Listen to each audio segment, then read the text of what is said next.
Welcome to the Power Parenting Podcast. Thanks for joining us. Today we have Arielle Eugene, founder of Ancient Roots Holistic Health and Healing, a certified holistic nutritionist, and a full spectrum doula. Through her work, she helps families reconnect with ancestral wisdom, offering support in cloth diapering, paper wearing, nutrition planning, and birth. ACE is deeply passionate about helping parents navigate pregnancy, postpartum, and beyond with practices that are sustainable, empowering, and rooted in tradition. She holds a very special place in my heart, as Ace was my personal doula for the birth of my baby girl in December. She then welcomed her own baby in June, and she's now returning to client work with renewed insight, and I'm so excited to have her with us on the podcast today.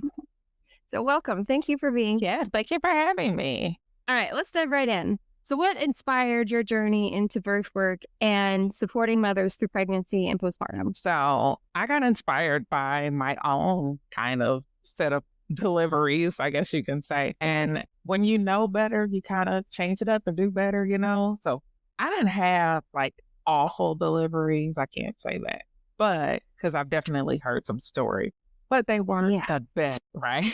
They definitely were the best they could have been. And I've always been that person that is like, I want to do all the things that I can do that's natural and normal. And I got to see some home births, and I got to see like people having all natural deliveries. And it seemed so crazy at first. And then I'm like, you know what? This is amazing. Like, how can I do this? How can I be a part of this? And it really took me 5 births in of my own before I was like, you know what? I can do this. Yeah. This is amazing. I want to help other people do it. So then your last one was at home? So no. It started at home, right? Started at home, and I had 2 days of labor, and it just was not progressing as I really wanted it to. Yeah. And that was a whole body issue with my diastasis recti. But then I ended up going to the hospital, and they gave me a scare, telling me I had twins. Yeah. What? 2 doctors were like, oh, yeah, it's twins. We're sure it's twins. And not only is it twins, you went full term without any care, traditional care, because I had a midwife. Yeah. And they were like, one's weighing 9 pounds and one's weighing 8 pounds. And we got to call in some doctors from Louisville to come help with. We need neonatal specialists. They had 2 of everything. They even had students, the whole 9. They thought they were about to deliver 2 9-pound babies. And he gets in there and it's just one little 8-pound, 3-ounce baby. Like, already taking up so much space. Oh, it was so scary. Crazy C-section. But the hospital actually was amazing. And I went to a hospital not in my area because as a doula, I've had amazing experience with this hospital. So I was like, if I ever needed to go to the hospital, I will drive. I will drive to this hospital out of town because it was so amazing. And I did. Yeah. I ended up having a C-section. And I told my husband, I said, I'm going to what? And I was telling my mom, I was like, I'm going to LaGrange, Kentucky. And they're like, that's so far. Why? It's like 45, 50 minutes from my house. I'm like, because I know the service is amazing. Yeah, it was amazing. I'm so glad I drove that far. Yeah, I mean, the staff and stuff, that makes or break your experience. You know, Absolutely. It can be a really stressful situation that goes well because of the people you have around you. And 100% go well. Yeah, right. Because of the people aroand you. Yeah. I would be so freaking out if they're like twins. I'd be like, what? Yes, we were like seeing a ghost like, just flush. And I didn't have to tell what I was doing. Everybody's like, did you have ultrasounds? I'm like, I've had 2 ultrasounds and nobody's ever seen a second baby. Then they're questioning the ultrasound tech. Question everything you've ever known. Like, what? Yes. Yeah, that would be hard. That would be, I can't imagine. It was crazy. So your own pregnancies and birth experiences inspired you to get into what you're doing. Yes. From my own stories, and then from my own looking at other people. And I'm like, that's kind of cool. Like, I guess, as women, we are strong enough to do this, but we're so conditioned to be like, no, you can't go to the hospital. Like, take these medicines. You don't have to fight for that pain. And I'm like, I watched all these videos of these pain-free births, and I'm like, I want to try it. And then my mom, she had my sister and I without an epidural. She was like, oh, I was crazy, but I did it. She was like, and if I can do it, you can do it. So I keep having kids. Let's try. Were all of yours epidural free? I've had, 9 pregnancies Oh, okay. and I've had 4 epidurals and 3 without epidurals. Oh, wow. Yeah. Okay. So it's been, my very first child was a stillborn, and I had that baby natural because every time I would take medicine, I'd get severely sick. It would completely stop the labor, and we were not progressing. And I was like 3 days in. So I had to end up having a stillborn naturally. And it was awful. It was so awful. And then I had 4 epidurals after that because I was like, I'm not doing that. Not doing that again. Yeah. No. Then I got real crazy and completely fell off the wagon and was like, I am going a whole nother direction. I'm going to have a home birth, all natural, all by myself, in the water bath. I checked all the boxes of do it as wild and crazy as you can. I did the whole partial lotus birth, forward birthing ceremony. I was like, let's do it all. There's so many options. I mean, really. So many. I checked a lot of boxes with that first home birth. If I would have been outside, then I would have really an outdoor home birth. How awesome would that be? Actually, people really didn't know. I thought about it. I have a friend that's a student midwife that has a pool in her backyard. And I was like, I can totally do this in your pool. Yeah. She was down for it. Yeah. That would be beautiful. I've seen people on YouTube have their home births in their pool or in a baby pool or something in their backyard or in the woods. And I'm like, that's so majestic and beautiful. It is majestic. Yeah. And right in line with all the things you do, back to your roots. Yes. I thought about it. I did. I don't think my husband was for it. It's really convincing all the other people of all the things. Be there for me. That's all you have to do is just be there. Yeah. I'm the one doing all the work. You have to be there. Just be there. It's crazy. Half my family are in the medical field. Half of them are nurses, nurse practitioners. And I was like, hey, you guys want to do this home birth with me? And none of them was like, no, I'm not. Yeah. Because my mom's a nurse and they're the hardest to convince because they're they know all the medical stuff that can go wrong. And this, I'm like, one track mind. And I was like, it's okay. And it's funny, after I had a baby, they're all calling me what hospital are you at? I'm like, I'm at home where I told you I'd be. So yeah, it was funny, but I was fine. Everything was fine. So they were like, hey, well then, lucky I guess I'll come see you at your house. Right.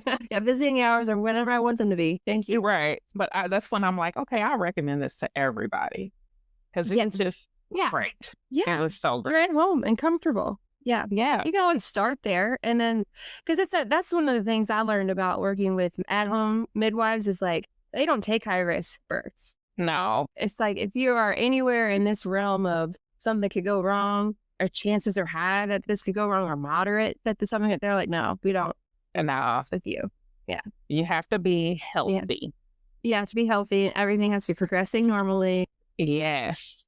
Because even with this last birth, my midwife was like, I'm going to have to bow out gracefully because you're getting unhealthy, so to speak. My iron level was extremely low. And I'm extremely hard-headed. So I was doing it my way. And I was not in the healthy range anymore. And I was trying everything to get there. I had, once you hit that low, it's really hard to come back up fast. So she was like, I recommend the hospital. And I was like, I'm still going to try this. And I did. I still ended up in the hospital. But I tried. She was okay with me trying. She's like, I'm not going to do anything extra. She was like, but if you see this sign, or this sign, go to the hospital, call EMS, whatever you need to do. And I do have a medical background. I was a medical assistant for 13 years. So I'm like, okay, I know what signs to look for. I prepped my husband and my doula, these are the signs. If any of these signs go, 2 out of 3 we're going. And so, but we didn't even get that far. So, which is kind of cool. And then when I got to the hospital, I realized my iron wasn't as severe, which was even better. Okay. I didn't have any excess bleeding or nothing like that. So it still worked itself out in the end.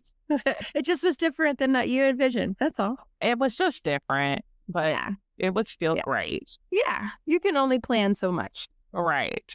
Yeah. Especially when it comes to birth. Especially. Yeah.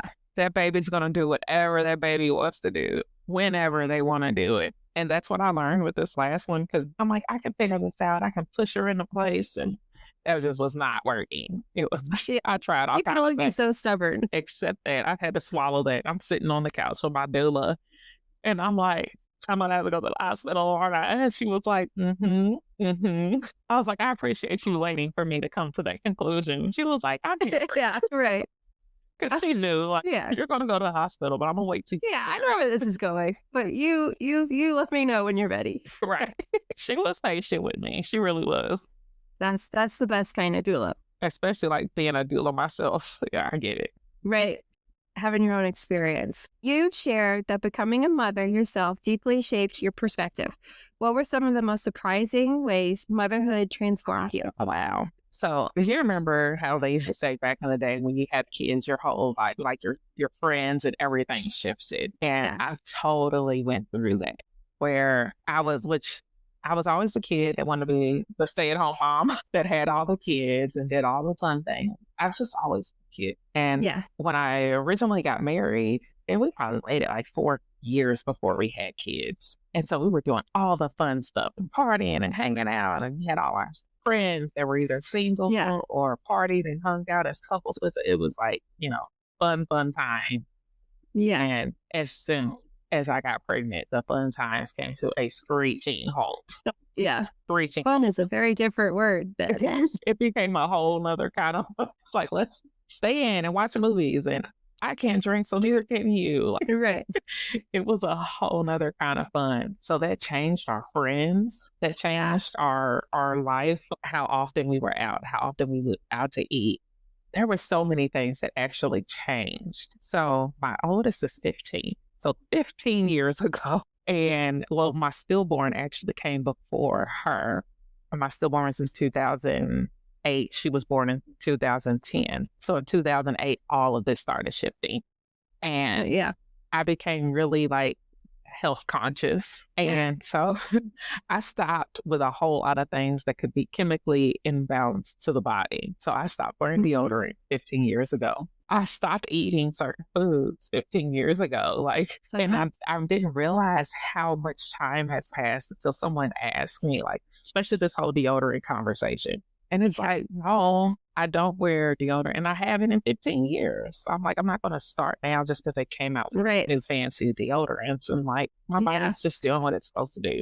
If I get a little spicy, I'm going to take a shower. That's what you're supposed to do anyway. Just wash your body. Yeah.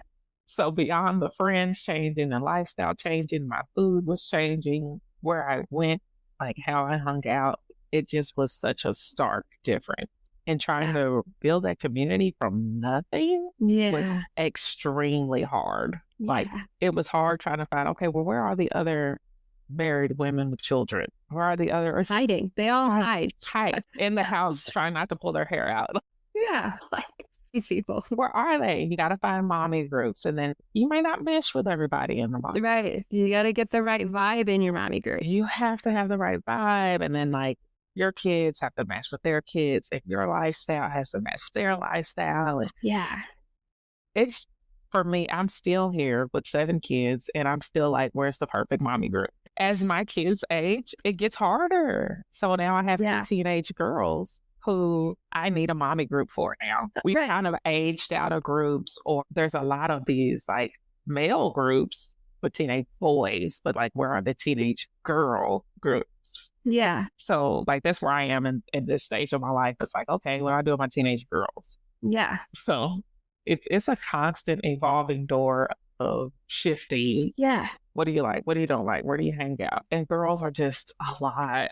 Teenage girls. Oh my gosh. Yeah. I don't think anybody prepared me. No, you can't, because then no one would have kids. Right. They'd be like, no thanks. Yeah. I try to warn my clients. I try to tell them the truth, because everybody gives the pretty picture, kind of cookie cutter responses. And I'm like, they're real cute in the beginning, you know. They're adorable. There are many you, if you can dress them up. But it's like, don't forget, there are many you. Right. You do remember your teenage years, right? Right. I always tell my mom, I'm like, I couldn't have been that bad.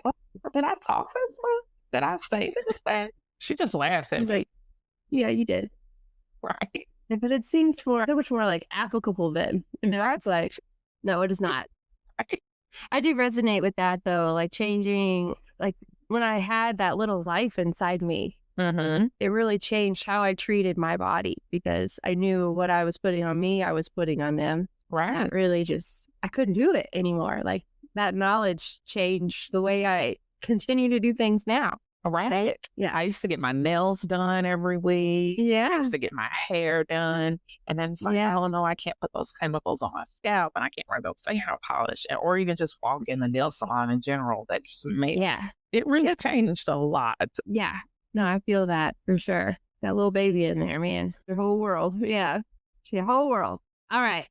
So can you tell us more about your mission to empower women through birth? What does that look like in your work? So it's education for me. That's my top of the line is to fill in the gaps, tell you the things you may not know, you may not understand, you may not even want to know. Because some of us just, ignorance is bliss. So I love to educate and just fill in those little gaps. It's like, okay, where are you starting from? And where do you want to be? And I feel like a lot of folks, especially moms, they don't really know how they want to parent. How do you want to mother? Because there was a show that came out a couple of years ago of all the parenting styles. It was amazing.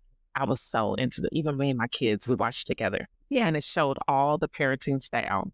And one parenting style. Was it a while ago? It was a while ago. A couple of years ago. Okay. And it was a single father that won. But it was an amazing view of the parenting styles and how the children reacted to certain situations.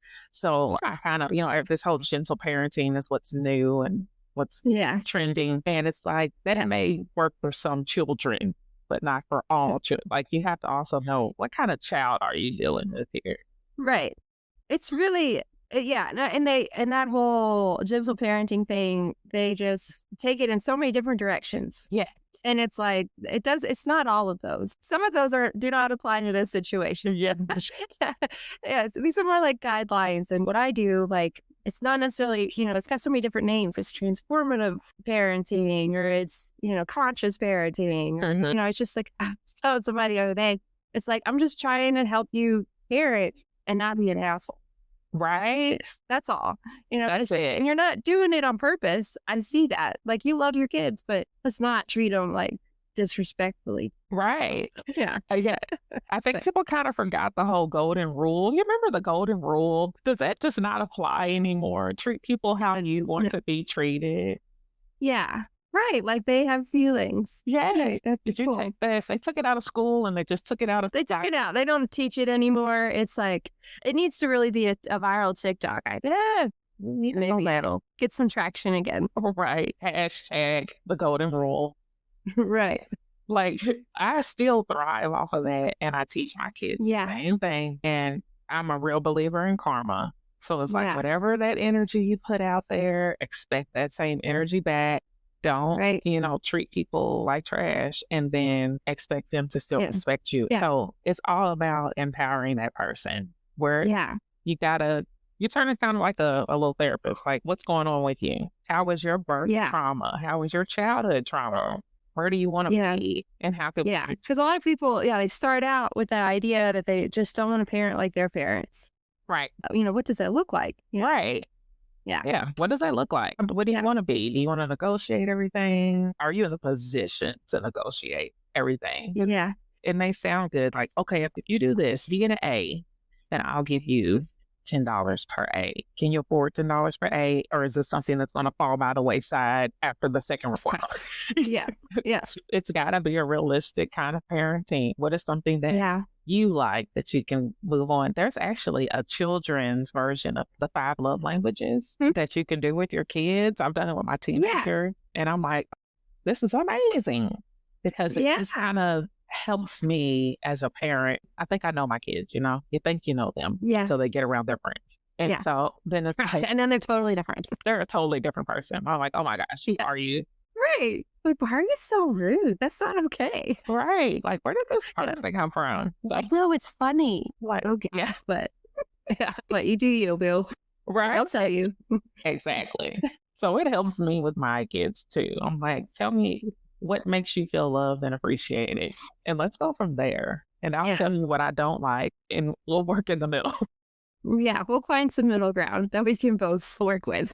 All right. Because I get it. I don't expect perfection. Because I mean, like, I think of my childhood and it's like I acted a certain way in front of my mother because I knew what was expected of me, what she Yeah. tolerated. And then when I Yeah. got away from her, and then I did whatever felt right. Right. Yeah. And it's like, I try not to do that. Like, I'm really like, for everybody just kind of be honest, you know? Right. Be honest. Like, Have some integrity. yeah. That's another word you don't hear often either. No, because everything's so short and shallow. Mm-hmm. Oh gosh. Let's add some depth to it. And so education is your empowering tool. Yeah. Yes. 100%.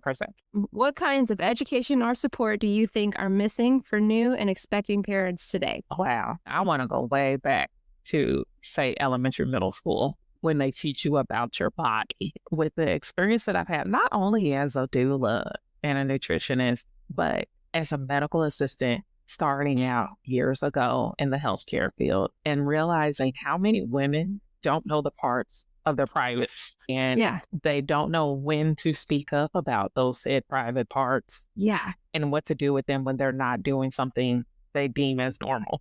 Yeah. And what does normal look like? Yeah. So just, gosh. It's normal function, Normal function. And I've met adult women, and especially my last run at the clinic, that was my last bit of medical assisting, when I was like, you know what? I've had enough of medical for this field of medical, at least. But it's go way back to teach, like, learn about your body, learn the ins and outs, ask questions. Yeah. When you go to the doctor, ask questions, demand answers. Say, you know what? I'm not going to move forward. I'm not comfortable with that until I get more information. Is there a printout? Is there something I could take home to look at and read over? Anything. I don't know. All the printouts they give you now, I'm just like, you want me to read all this? Like, I really just wanted you to tell me what was going on, I do think they hand you a book in hopes you don't read it. Yeah. Right. Maybe like, what's a good YouTube video? Or what I've done after this last C-section, I had an OB, and he was telling me about this new form of birth control, but it's surgery. And he called it something I hadn't heard. So I was like, write the word down and I will YouTube it later. Because he was, of course, they'll give you a pamphlet that's with tiny words. I'm not reading that.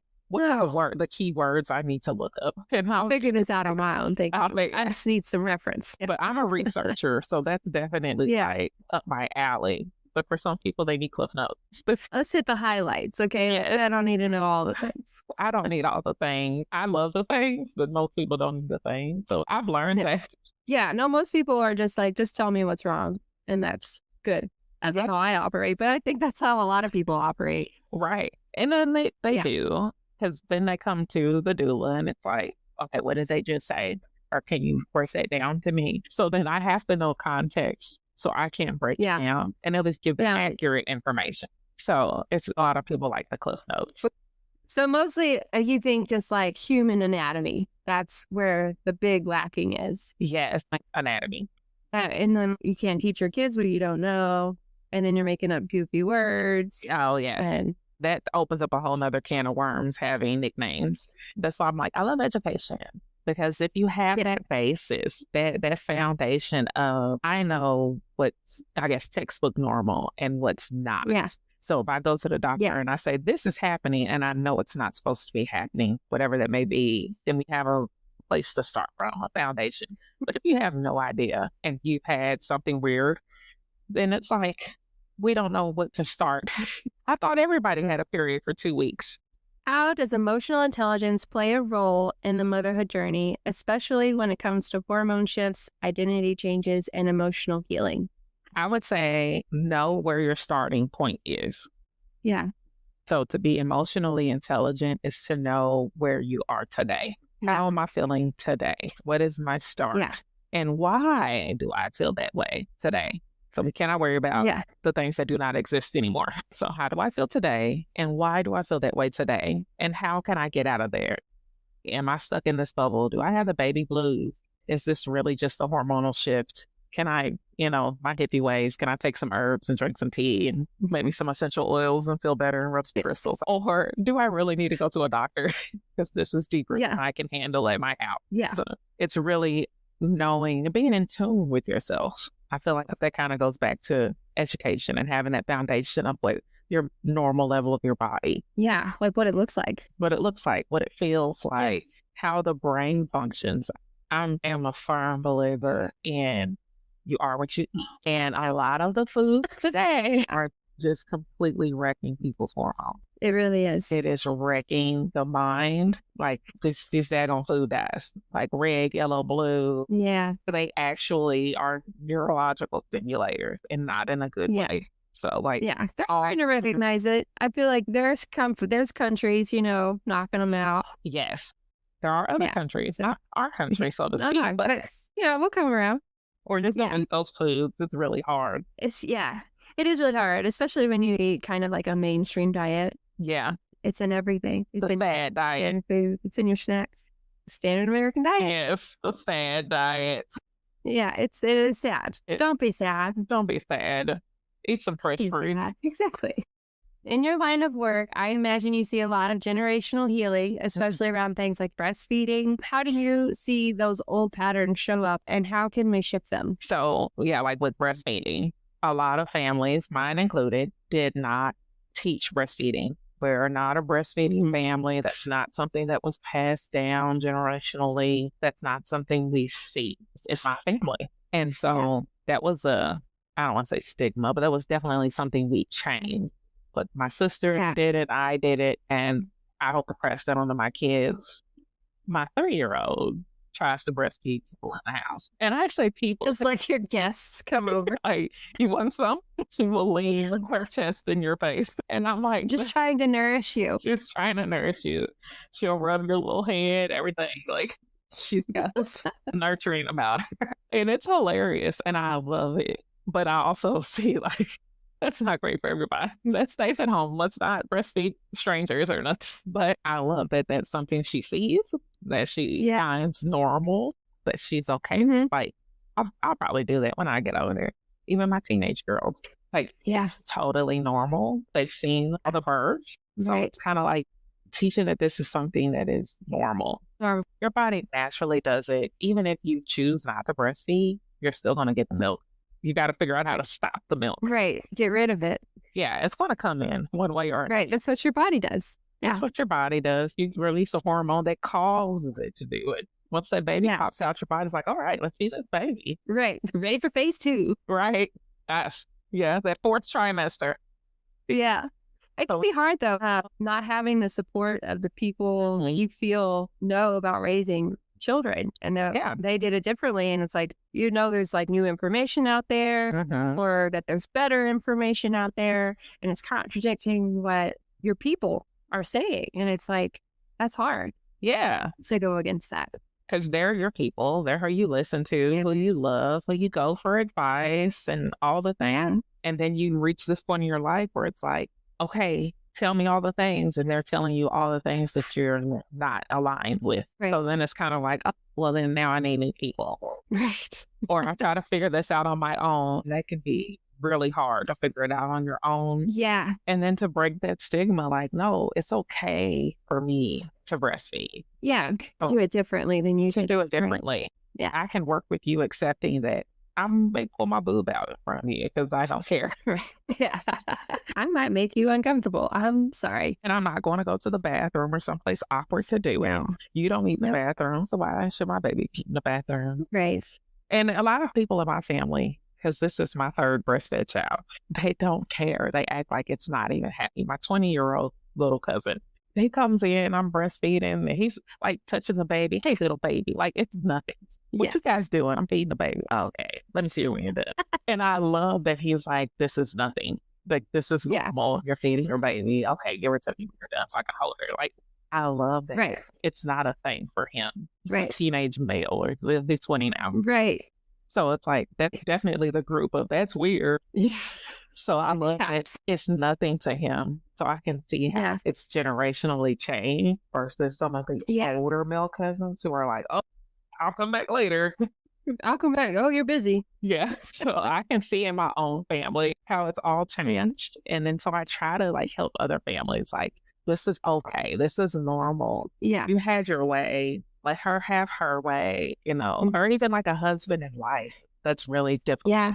when the husband is not on the same page as the wife. But she's like, I want to do this. This makes me happy. I need you on the same team. I need you to clean my pump. I need you to help me learn how this stuff works, because it's definitely a partnership. It is really hard to do alone. Yes. Having that supportive male. That's what I was thinking, that your cousin's now going to be a very supportive counterpart to their partner. Yeah. So that'll be nice for his future partner. Yes. I teach my boys the same thing. Like, don't just think about yourself. Think about your spouse. What did they need from you? Just like what you need from them. What are some myths or outdated expectations you often help parents unlearn? Oh gosh, there's a lot. There's so many. Yes, from baby weights, like how much they weigh, feeding, diaper changes, soaps, and lotions, how to put them to sleep, where to put them to sleep. Everything needs to be relearned and unlearned. Yeah, unlearned. Like when you're a new parent and you're doing all this research and it's giving you numbers, it's giving you strategies. And it turns out that all of those are just suggestions. They're guidelines. But it's not an indicator that you're doing anything wrong. That's definitely something. Right. Take away from all of that. That they're doing it wrong because it's not the textbook said. Yeah. Yeah. That book may say it, but I can give you 10 other books that say something totally different. I'm like, so let's not focus on this book. Let's not focus on ACOG or whatever pediatrician said so. Because historically, I'm like, you want to talk about books? Let's look at the history. Historically, this has been totally fine. Yes. They just come up with new things. Let's not focus on new things. And tapping into that intuition. Do you feel like things are going well? Like, are you struggling? Or do you feel like they're not eating? Do you feel like they're reacting in an unusual way? I know that you're not familiar, but does it not feel right? Let's start with that. Yeah, I think that's definitely how does it feel for you? Really pay attention to how does it feel? Because even for myself, my most recent baby, she sleeps through the night and I love it. She's 2.5 months. It is amazing. And of course, I'm jealous. But of course, people are like, oh no, you have to wake her up and feed her. I'm like, this girl is gaining weight. She is chunky. She's not missing any meals. But by the book, statistically, she should be eating, that 8 to 12 times a day. She eats 6 times a day. But she is consistently gaining weight. So no, I am not waking her up. And no, I'm not going to force feed her a 7th and 8th time just because I need to hit my number. Somehow she's still getting her ounces. She is still gaining her weight and we are thriving. Yeah. So I am not going to mess with. Exactly. I mean, it would be one thing if she was losing weight or being not as active, that kind of stuff. But it's like, there are no signs of that. There are no signs. So I'm going to let it be. And then I've had babies that wake up every 2-3 hours. And it's like, you don't finish the bottle. You're just up to say, hey. Right. It's just a habit at this point. At this point, it's a habit. I tell my parents that.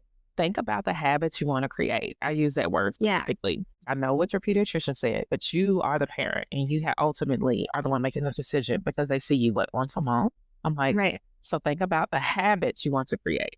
Is your baby gaining weight? Is their weight on target? Are you getting sleep? Is baby getting sleep? Are you guys just waking up and then the baby falls asleep at the breast 2 minutes in because they're not even hungry and you keep them there for 20 minutes because you have to do 20 minutes per side? Right. Yeah. Then now you've started this habit of let's get up so I can just touch you for 20 minutes. Yeah. So think of the habits that you're creating. Right. So, So that's what babies do. Babies are great at picking up habits. Yeah. That's like what they have to go off of. That's all they have to go off of. Yeah. It's all in their fields. How do you approach topics like cloth diapering, breastfeeding, and navigating systems like the hospital industry with your clients? So I love cloth diapers. They are a hassle, but they are amazing. At the hospital, the breastfeeding is probably one of the most difficult things to do. It's normalized, but it's not something that is consistent because they are very quick to offer you formula. Yeah. Like very quick. My second to the last child was in the NICU for 16 days. And I was like, no, I'm breastfeeding. And I had to consistently remind them that I am breastfeeding. Yeah. He couldn't have any milk for the first week. First 7 to 8 days, he was on sugar water, which I didn't like that either. But I'm like, he can take something. Why can't he take breast milk? Why would sugar water be the best option? I wasn't going to argue much with him. Right. So I'm like, the minute he can have something to eat, it will be breast milk. Yeah. I don't want you to stress about it. We can give him formula. He is not. And I repeat, getting formula. I don't care. Yeah. Put a sign on my door. We will have an issue. And what's crazy is the hospitals offer human donor milk. Like almost all of them have human donor milk, but they will not tell you they have human donor milk. They will not offer it to you. You have to request it. Because I had a client, she was pumping almost a gallon a day and was donating it to the NICU. They have human donor milk. Yeah. You can even get it from the milk bank with a prescription from your doctor. So like there are breast milk options out there. But if you don't know, you don't know. And if the nurses don't know, they don't know. But the hospital has human donor milk. So I'm like, if I am not available and something is wrong, he will get human donor milk. That is the backup. But I had to kind of push my limits to get one of those nice hospital pumps. They had to bring it over to me to the NICU and to make sure I kept my supplies up, and they had a freezer for me so I could put all my milk in the freezer. It was definitely an advocacy for myself and for my baby. He was tube fed. So they were like, well, we have to tube feed him breast milk. That's fine. Then let's do it. Teach me how to do it. I'll do it. Right. There's no biggie here. Like, I will make your job easier just so I can get what I need. And then with breastfeeding, they were like, oh, you can't breastfeed him until a lactation comes by. And I'm like, actually, I am a lactation. I can see myself. I will show you my certificate if that makes you feel better. I'm like, but I will breastfeed this baby. It was definitely a struggle step by step for advocacy. So, and I do the same thing as a doula. I am there to remind when we're breastfeeding, we're keeping listen to, did she sign her paperwork so she can take that? Do you know? Yeah. Can have human donor milk? Do you have that frozen on ice? Do you know where that is? Do you know where that is? I've helped parents bring their own milk in from a previous child they've had. That's another one of those, like in the hospitals, especially, it's important. Like the people that you have around can make or break whether you get the right start to breastfeeding. It's sad because I feel like a lot of people miss out on having the support they needed in the beginning just because they didn't have the right people around. Just because. It's literally everybody. You can't expect that this person's going to have your back, even though they may have your back in everything else. But this one area, they don't know. So they rather default. Yeah. Just hit the default button. I've seen dads where they're like, just give her a C-section. Isn't that easy? My mom said that she should just have a C-section. It's like, no. Please stop talking. Just sit in the corner. Please keep your opinion to yourself. Please. Thank you. Like, I've been working with her, and that is the word we don't say. So it definitely matters who's around you. What is that nurse? That nurse makes a break. Oh, wow. I've had to tell several nurses, do not ask her for another epidural. I will tell you when she's ready, if she wants an epidural. Yeah. They will ask every hour, every 30 minutes, every time they check up blood pressure. Are you ready for an epidural? Do you want an epidural now? And it's like, I've told you 1,000 times, she's going natural. You've had the birth plan. She's told you that this has been the since her whole pregnancy. Right. And you're still asking about this epidural. Like, Now, it's like, just listen. Like, there are some people that's totally fine. That's what they want to do. But like, there are some people that make it very clear that that's not what they want to do. You don't need to be throwing that in their face every hour. And every hour, the constant, like, chipping away at whatever strength you're trying to muster. Right. It's like, let me go through this. I will tell you when I've had enough. And people are very vocal on like, no, I'm done. I'm done. Please give me that. Right. Yeah. No, you hit a wall and then you're just, okay. What was that you were offering me? Yeah. I remember you said something about drugs. Right. I'll do that now. Yeah. And that's totally fine. Right. But it's like, let me be in charge of this journey, right? Even cloth diapers are hard because people always give you the negative. It's so hard to get past the negative. Oh, you have to wash them. The smell. And they're this, and you got to buy them. And and I'm like, but I bought cloth diapers for my, oh gosh, I have to go back 3 kids ago. And I spent maybe $86 or $96. And that was it. I did cloth diapers and cloth wipes. Yeah. I spent $86 and I didn't buy diapers anymore. So when my second child came along, I bought extra for this because I have 3 kids back to back. So I was like, you needed more. I needed more so I could wash less. Yeah. So then I bought maybe like $50 more worth of more diapers. Yeah. And I didn't buy any more. Like, that one and done of buying diapers was so appealing. Right. It's like it takes that little initial investment. Yes. I understand, but then you don't have to buy anymore. And it's nice. Diapers or wipes. Or wipes. I have one client. Oh gosh, I love her so much. When I did everything extra, she's a little bit extra above me, but she got addicted to cloth diapering. She probably spent $200, $300, $400 worth of diapers because she was like, I need holiday diapers. She got seasonal diapers. They are really cute. So anytime like she revamps her diapers, she's like, you want some new diapers? I'm like, yes, I want new diapers. Yeah. I will come get them. Yes, please. Thank you. So I love her for that. I'm like, you probably need to calm down on the diapers, but if you have any you don't want, I will come get them. I will be the product of your problem. It's fine. Yes. Take them off from you. I'll take them off your hand. But it's funny because at first her spouse was not with it. It was just kind of like, that's extra. And then when she started, you save money. You're not buying diapers and wipes. And then it's it's not like he really did it anyway. He did the cleaning and stuff. So it was kind of like, that's not bad at all. Like, yeah, you're not paying for anything. There's nothing really extra. I know some daycares, they don't really like to fool with the cloth diapers, which makes it kind of hard. But I'm like, you're not doing anything. You don't even have to throw them away. Right. I give you I know. Just put them in the bag. Yeah. Not the garbage. Hand it back to them. And then I'll take care of everything else. They even make Velcro cloth diapers. Yeah. Which are amazing. It's different, yes, but it's not harder. It's not harder. It's definitely it'd be different. That is all. I think people think different is difficult, and different does not mean difficult. It's like making new neuron connections in your brain. It's good for you. It's good for you. Yeah, exactly. All right.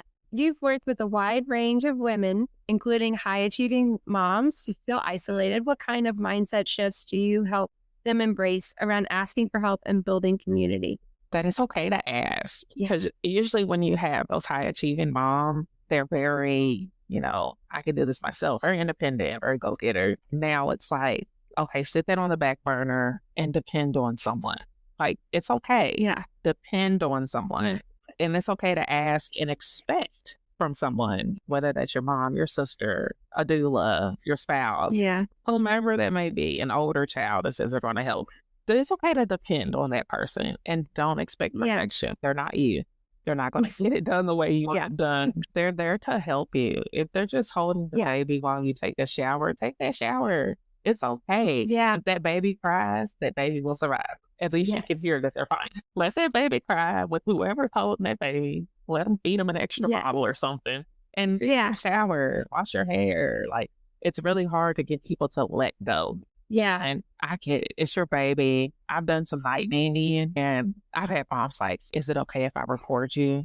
I have a camera in here. And I'm like, it's your baby. I'm a stranger. Record me. I won't be weird. And I've had parents where it's like a weekend and they're like, okay, I'm going to stop recording you. I'm going to bed. I've definitely had moms with their phone. She's like, I've been watching you on this baby all night. Why did you hire me? You're up the whole time. Yeah. Like, you hired me so you can go to sleep and you're watching me on the camera. I'm like, it's counterproductive, but okay.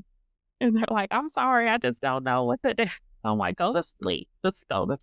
Yeah, let's go to sleep. Let's start there. Let's start there. It may take a couple of nights to let go, relax. Like, we're on the same team. I think that's important to tell people. We're on the same team here. Like, you're the leader. I'm just here, Yeah, we have the same goal. We have the same goal. We're just helping this little baby thrive. That is all we're here to do. Making sure you're healthy and happy. It's hard.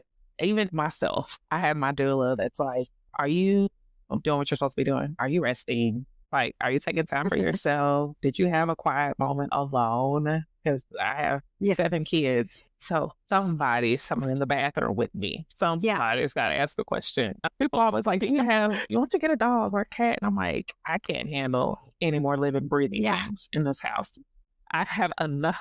Then the dog's going to be with the baby in the bathroom with me. I'm like, no. It just adds to the crowd in the bathroom. Yes. They just surround me and breathing and talking. It's a lot. But it's like the idea of a village. Yes. We don't have a village anymore. No. We're in this whole idea that everybody should do their own, like, take care of themselves and do it all by yourself. And it's like, no, it's a village. Like, we're supposed to do things together and help each other out. And what you can't do, I can do. What I can't do, then you can do. and we share responsibility. Right. It's a community. Yeah. And we don't have that anymore. And like, I feel like there's a lot of mom guilt around that. Like understanding that you actually can't do it all by yourself. It's hard. Yes. And it's meant to be shared labor. Absolutely. Not that it's impossible, but don't make it harder on yourself than you have. Then you have to. Because it's going to be hard in its own nature. It's like you don't even have to try. Right. It's never been our history. We would have birth with several women in the room doing several different things. There's someone taking care of the kids and the husband and the house and the food and the mom and the baby. Like, how nice would that be? Right? That's beautiful. Like, you can get that now, but you have to really afford it. Because even if you have the family, they're not going to do it every day for an extended period of time for free. It is beautiful to have that community, but that is what we're used to. The village would crowd around you when you had a baby. They'd be there, the first 40 days, that postpartum. Yeah. And there's still other countries in the world that do that 40 days. Oh, yeah. Where you just don't get out of bed and you don't do anything and they take care of everything for you. And it's amazing. I wish we could do that. It's really hard to get that kind of community in the United States in 2025. There's this idea that everything will go back to normal after the baby, but that's often not true. What would you say to a parent struggling with that expectation? Oh, yeah. That's a fallacy. That will not happen whatsoever. It's like in the beginning of the show, and we talk about you'll lose your friends. Yeah. Everything changes. Everything. Yeah. How you dress, how you walk, how you talk, how you feel. A lot of people change sizes. Yeah. You may start with this luscious hair during pregnancy, and that luscious hair starts to fall out. They're looking in the mirror like, who is this lady? Looking back at me, you've gained weight. And then there are definitely those women. I am not one of those women that had the baby and come out looking like they never had a baby. Yeah. That's some kind of mystical magic that I have not tapped into. Yeah. But even then, I do feel like they would tell you that their body has changed or that, something doesn't feel right. Has changed. Yeah. It's different than it was.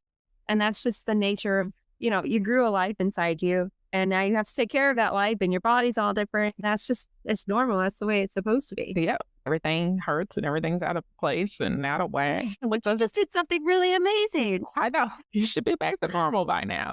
Right. Yeah. What does normal look like? Right. Even with the community, having one or not having one will add stress, add or take away depression. That postpartum depression is real. It is real. Yes. And it is hard for a lot of women. Trying to go through raising a whole life and struggling with your own bout of depression is hard. Yes, that is another problem we have because there isn't the village. There isn't people around you to tell you, hey, you're not quite getting back to where you were before. Yeah. Being happy or, you seem more than just tired, Right. Or you don't really want to get out of bed at all. And all you're doing is just feeding the baby and laying down.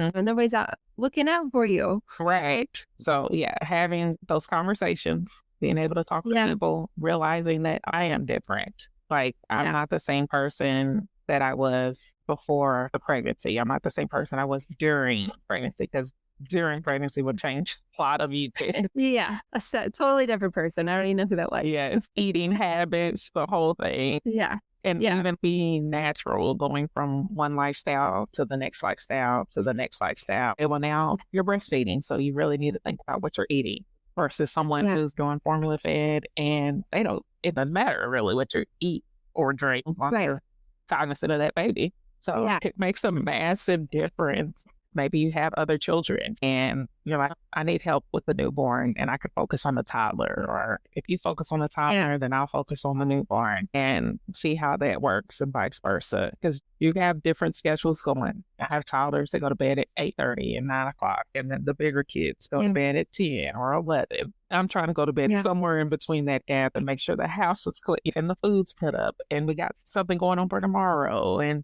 the house is locked down and the lights are off. And it is a constant cycle. And you need help with that. And how are you going to get that help? That's a lot of mental load. It's a lot. Right. That you're taking on. It is a lot. And that changes. Like you used to just worry about yourself, right? Right. You're worrying about this little person and how everything in the world is going to affect them. Right. And how are they thriving? What is the doctor telling you about yourself? What's the doctor telling you about this child? Are you going to do something that may alter all that too? And maybe you should get on birth control. How's that birth control going to affect you? Right. Because that all plays a role. What role does community play in the parenting experience? And how can we help more moms find it? It plays in every single role in parenting. Right. Before, during, and after, especially even like a loss of a child. You need that community to rally behind. They have like death doulas now and stuff, which is pretty amazing. And needed. The mom groups, there's a bunch of mom groups, but where are they? How do I get in them? There's free ones. There's some that cost. I love the library. The library has the mommy and me time where you can go for free. Yeah. Meet all these other moms that are there with their little babies, reading books. And it's in the middle of the day. So it's like, let's do this. I said, go lay down. Yes. So it's definitely just trying to get the information out there. It is still trying to find your tribe. But I see a lot of people are really trying to help with the lack of community. Like here, when we have Bonnie's nose brush, she's got a big afterglow thing. And trying to get the moms like, come on out and hang out with us and, you know, bring your baby and let's talk. And let's just do things. Let's just be together in this moment. Yeah. Share. Because it really has to be intentional now. It has to be intentional because you have so many things going on. Your day has to be scheduled out, whether you have multiple kids or one child. And especially a new parent, one child is a lot. One child is a lot for one parent, especially just starting out. But being able to go to like Facebook, they'll tell you mommy groups. And there's another one. Was Dr. Cohen. She has like a prenatal and a postpartum like tribe put together, and it's amazing. And I'm like, this is so beautiful. I'm actually going to go to one of her things here soon because I'm like, no, that sounds great. Community. I need that mothering myself. Yeah, and it's great to do it with a bunch of other people. Yes, so I love it. That are going through the same thing. It's important. Have those conversations. There was a while ago, Kevin Hart had a movie come out where his wife died in birth. And he became a single father with this brand new spanking baby. And he goes to a mommy group. And they're like, oh, that group's down the hall. You need to go, to another group. And they kept initially trying to kick him out of this mommy group. And then he just kind of breaks down. And he's like, I got this baby and she won't sleep. And I can't feed her. And then she's crying. And then they just kind of start to help him. But it's like, he's a single father and he needs community too. And it's like, you can't leave him out. And then they realize he's going through the same things they're going through. And it's such a cute little movie. He was able to find his little tribe of women that will help him through everything that he needed. As we're all going through the same time. Yeah. We're just trying to survive whichever phase that child is going through. We need like mommy groups for teenage moms. Right. I'd go to a mommy group for teenagers. I'm like, help me stay safe. Yeah. I tried to do that. I tried to do a parent of teenagers group. My first one, I had like 5 people show up. Yeah. And then nobody came after that. So you have to be intentional about it. And it's like, sometimes it's hard to make that a priority because it's like, that's not super productive. It just makes you feel better. Yeah. And a lot of times we're so like zoned in on being productive, and this has to like be moving the pieces along, Yeah. I think that's part of taking care of yourself, that self-care, because as moms, we lack, as a parent in general, is that mothers are probably harder than fathers, is to stop and focus on yourself. Everybody's going to be okay. The wheel's going to keep turning, but you need to take an hour, take some time and do this for you. Because you'll prioritize everybody every single day. I do it all. I'm going to do that tomorrow. Yeah. Like one thing that we love to do is go to the library, especially as a homeschool family. And I like to go myself because then I'm like, I can sit in peace. I can read my little book in the corner somewhere, give me a little coffee. Yeah. Like, this is my time. Then we get going with life and it's like, okay, I don't have time to go to the library. And then the kids are like, I really want to go to the library. So then I'll go for them, but I didn't have my time at the library. Chasing them. I'm helping them pick out books. I'm doing this and I'm still on. Yeah, that's not me time. It's not me time. I want my coffee in the corner. And that's the only time I drink coffee. I don't even drink coffee, but like, I feel like I need a coffee and a book. Yeah. It's fit. They go together. They go together. A little cake, a little pastry. Let me just vibe in the corner. Yeah. That sounds nice. That sounds real nice. Yeah. You're returning from maternity leave. What kind of services are you offering right now, and who are they best suited for? So I am offering full doula, prenatal, birth, postpartum. I'm doing some nannying, nighttime nannying for newborn. My nutrition, I'm always doing nutrition. I sell herbal teas and vaginal steam. I actually just made a bunch of vaginal steams before this. So kind of all of my little services I'm kind of jumping back into. I know it's not going to flood, but one at a time is great. Yeah, you got to pace yourself. You have to pace yourself. And plus, I'm getting the kids into a new routine. So it's been really nice to ease in. So I do love it, but I do miss my births. I bet that's exciting. It is. It's amazing to watch a little life come into the world and open up their eyes, and it's like, hi, all of us staring at you. Welcome. Big old world. What's one thing you hope parents walk away with after hearing this conversation? One thing that I would love parents to walk away with is one, to educate yourself. Do not be afraid to ask questions, no matter how it sounds. There's no such thing as a dumb question. So never be afraid to ask any question that pops into your mind at any given time. It could be the worst time to ask a question, but it's the best time for you. So ask that question. Right. And my second thing would be, you don't have to be alone. So don't be alone. Get you a community, whether it's one person, 2 people, or 10. Get in there, get involved, get somewhere. Even if there's Granny's Birth Initiative, there's a bunch of women that will talk to you and help you with any and everything that you have going on. That everybody knows something, or they can point you in the direction of someone who does. So it's like, get out there, be open, willing to talk to folks or let people talk to you. It's okay. I'm a chatty Cathy. I will sit and just ramble off. Yeah, I think we spent most of our conversations around eating when we came over here.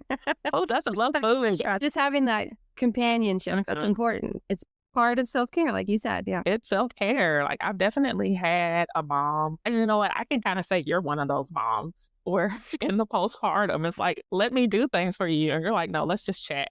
Yeah. So it's like, I'll get everything else. I just want to talk. Let's just chat. And I love that, because then I realize this is your time. This is what you really want to do versus getting things done from the house. And so I feel like that really, even if it is just someone coming over to chat with you, it's like, get off your chest, whatever you want to say, or just to have another female energy in the house, another adult female sitting with you. Yes. Because that was my we lack that around here. Yes, you do. It's different, especially not just your moms, but to have another adult female energy in the house to have random adult conversations. It matters. Yes, it does. It does. It helps keep you sane. 100%. Let's see. And then where can listeners find you or connect with you if they're interested in working with you? So I am on Facebook and Instagram. It's Ancient Roots, the number 9. That's on Instagram. That's on Facebook. Ancient Roots is a page on Facebook. I have a website as well. It's ancientroots.squarespace.com. I try to keep that up to date, but most of my things are going to be on Facebook and Instagram. My email's the same, ancientroots@gmail.com. Okay. Yeah, I'll put that on our Facebook and Instagram too. I'll show your stuff. Yes, thank you. Thank you so much for being on the show and being our first guest. And I'm so excited. I think we had a great conversation, and I'm super looking forward to sharing it with everyone. So yeah, is there anything else you wanted to say before we jump off? No, this has been amazing. It's been a pleasure for me. I greatly appreciate it. Thank you so much. I love being the first person. Makes me feel special. Yeah, you are so special. Thank you guys for listening. Yeah. Thanks all. Until next time.